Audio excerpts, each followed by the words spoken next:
Hello and welcome back to You're a Goddamn Cheater with me, Jenna, the Scorpio Moon Coach. How are you? How are you doing? I still can't believe I'm doing this. If I'm going to be totally honest with you, but it's just lighting me up recording all of these episodes and then hearing your comments on them after. So why am I here? Because I have a deep love of Untamed by Glennon Doyle, and I got this download like a lightning bolt straight into my mind about, right, this is your podcast, this is what you need to talk about. There is so much magic and knowledge in this book, and I feel so strongly that it is my it's like it's my book, that you just sometimes have those really special books that you can just pick up and put down and just keep coming back to. There's so many pages that are dogged and underlined because I've read the chapters so much, and this is Untamed to me, and I just want to open up the conversation really about this book. So today we're digging into the chapter No, which is a really powerful chapter, but it's also something so simple and that we can all do. And obviously my way, I'm definitely going to be tying in some moon magic into, like, weaving it into like this podcast, I think, because that is 100% my way of getting to grips with this knowing. Anyway, right. So Glennon starts this chapter by basically, it's like 3 a.m. She can't sleep. She's in the middle of, she's still married to her husband at this point. And it's 3 a.m. She can't sleep. And she's basically typing into Google, I'll read it here. What should I do if my husband is a cheater, but also an amazing dad? And it's like, she stares at that question and she just thinks, oh my God, why the hell am I asking Google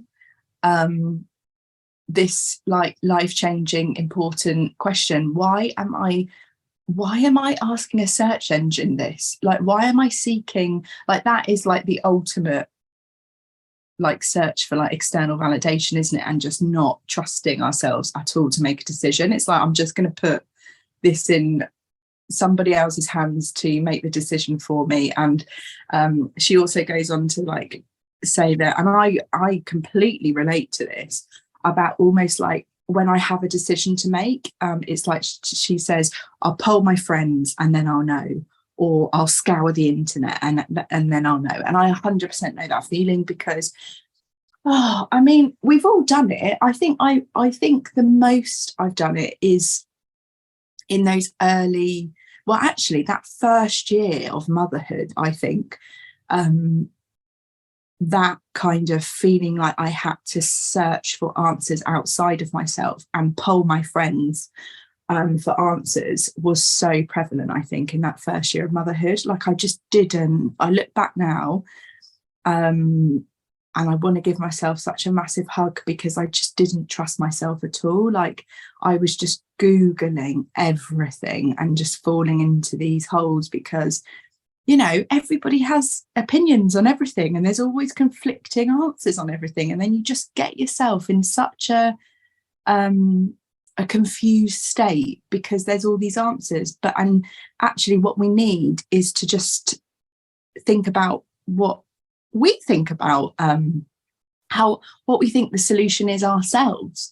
And this is what this whole chapter is, because basically Glennon kind of realised that the way to answer a question that is like going round and round in your head and you're like, oh, I don't know what to do.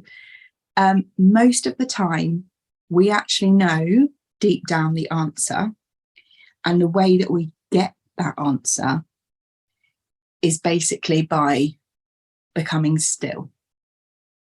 And like the first question I just like want to ask you is, when was the last time you were still? When was the last time that you created space for yourself for any kind of stillness?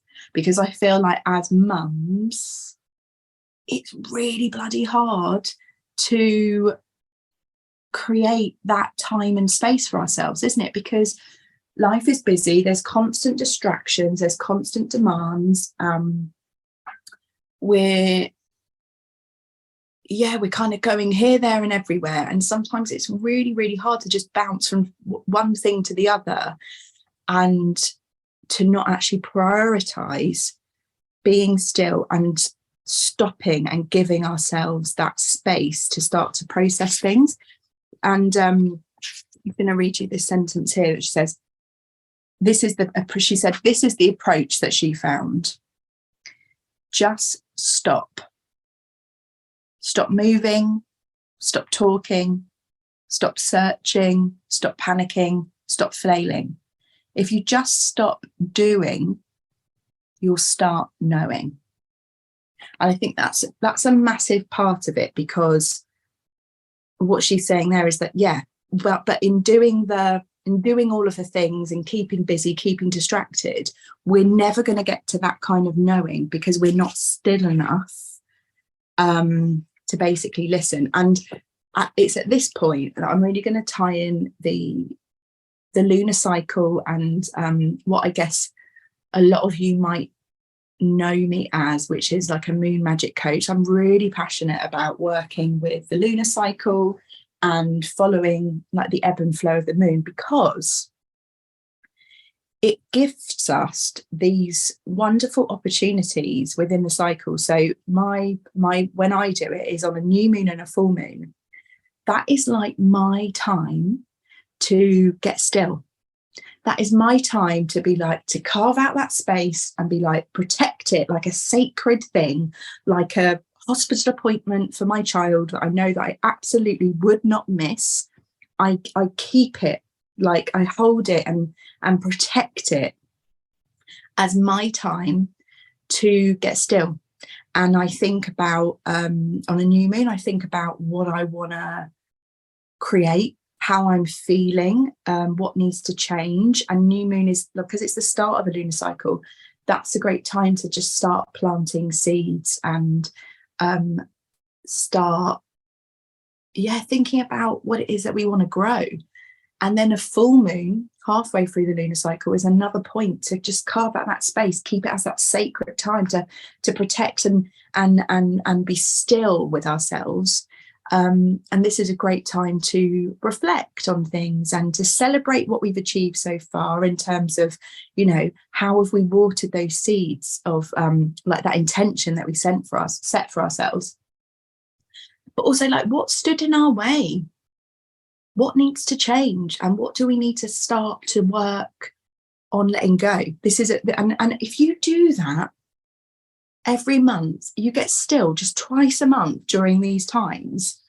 Oh my goodness, like it's actual magic. That's why it's called moon magic, because we need these reminders to get still and to stop and to think and to process and to reflect on how we're feeling and what needs change. And when we start to do that, it's like we're propelled forwards into creating this beautiful, like more truer, more authentic life that we actually want, because we're taking the time to get still.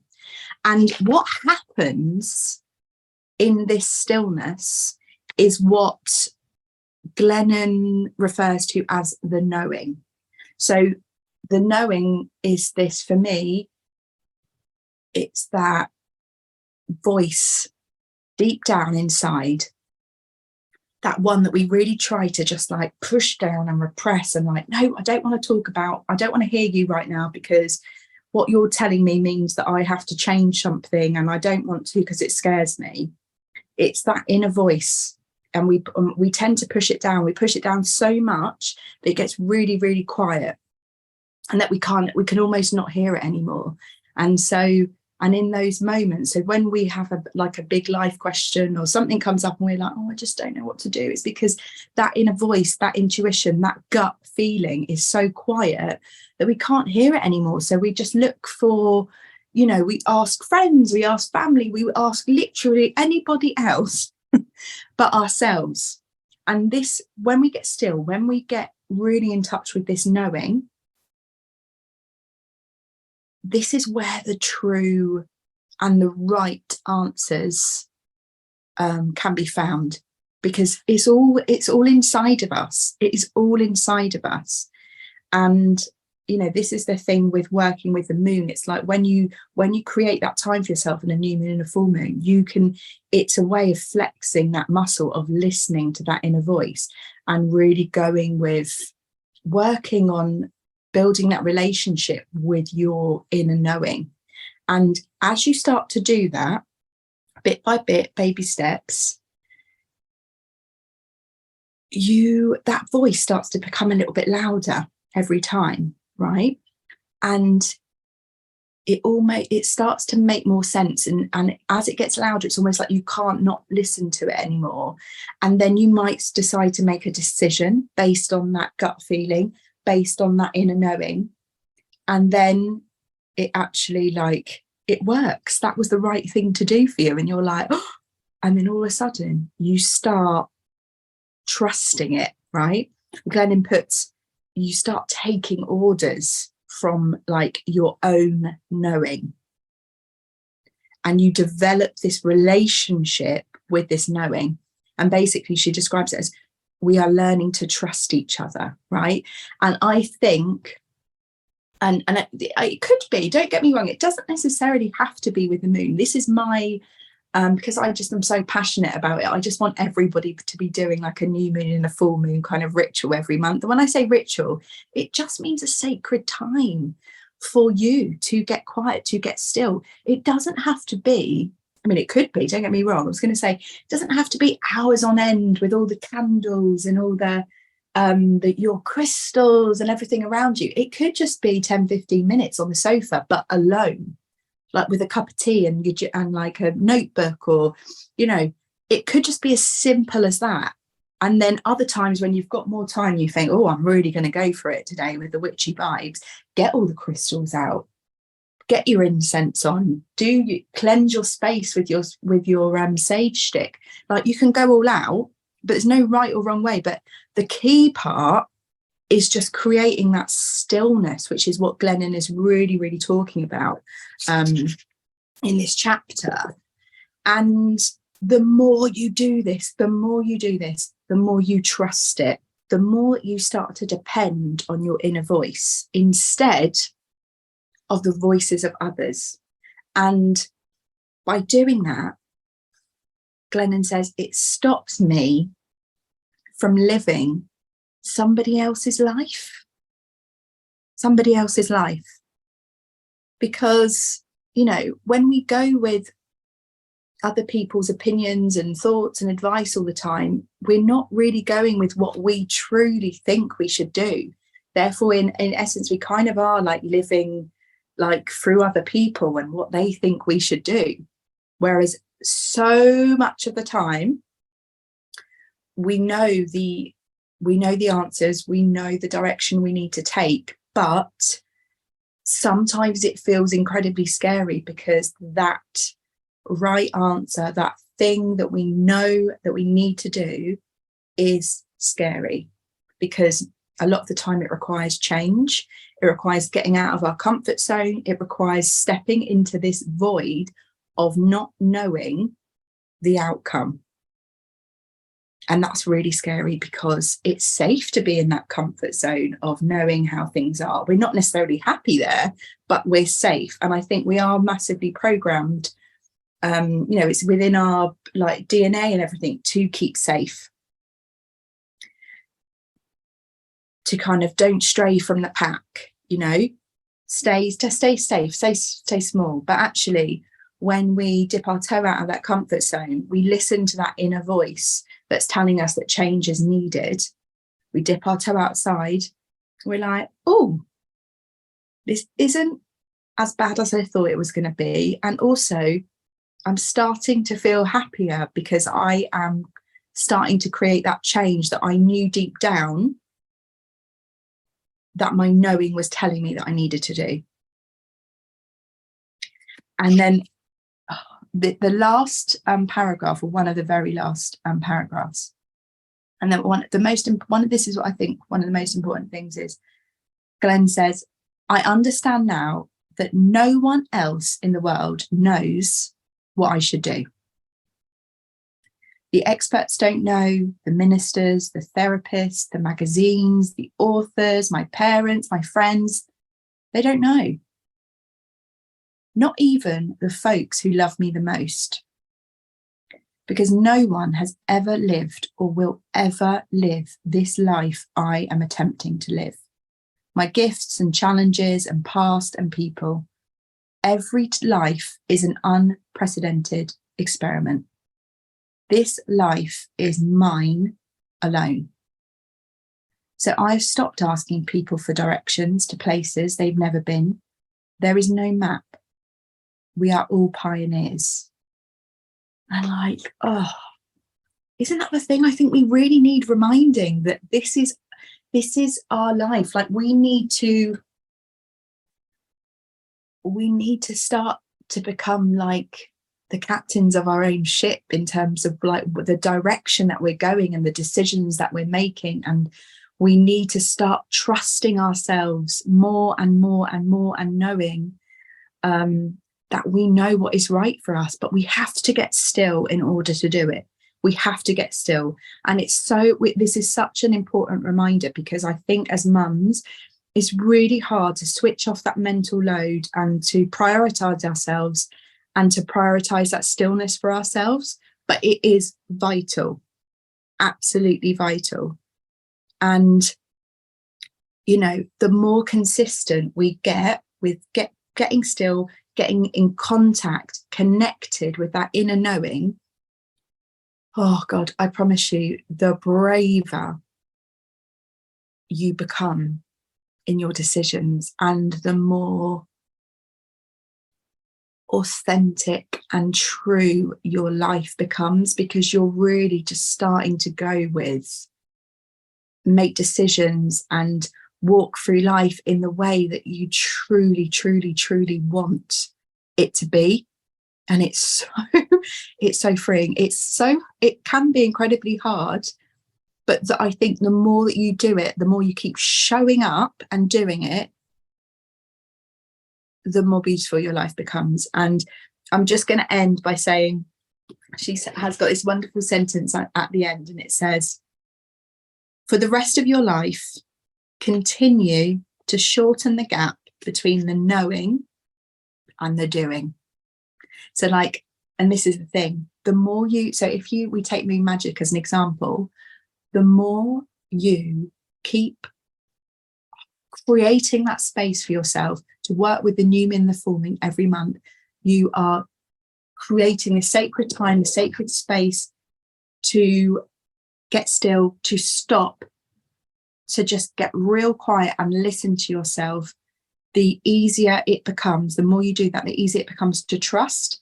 And then you take action, then you can do the doing, right? And the more that you do that, the quicker it will become to like, yeah, I've listened to myself. I know I've listened to my inner knowing. I know what I need to do, and I'm going to take the action to do it. And then this is what I mean when I said earlier about it just propels you forward, because you're like, yeah, I trust that. That's the decision for me. Off I go. Sometimes there's this whole period of us like, we've known for a really long time that we need to do something, but we don't, because we don't trust it. We just sit there for a bit like, oh God, I don't know, da, da, da.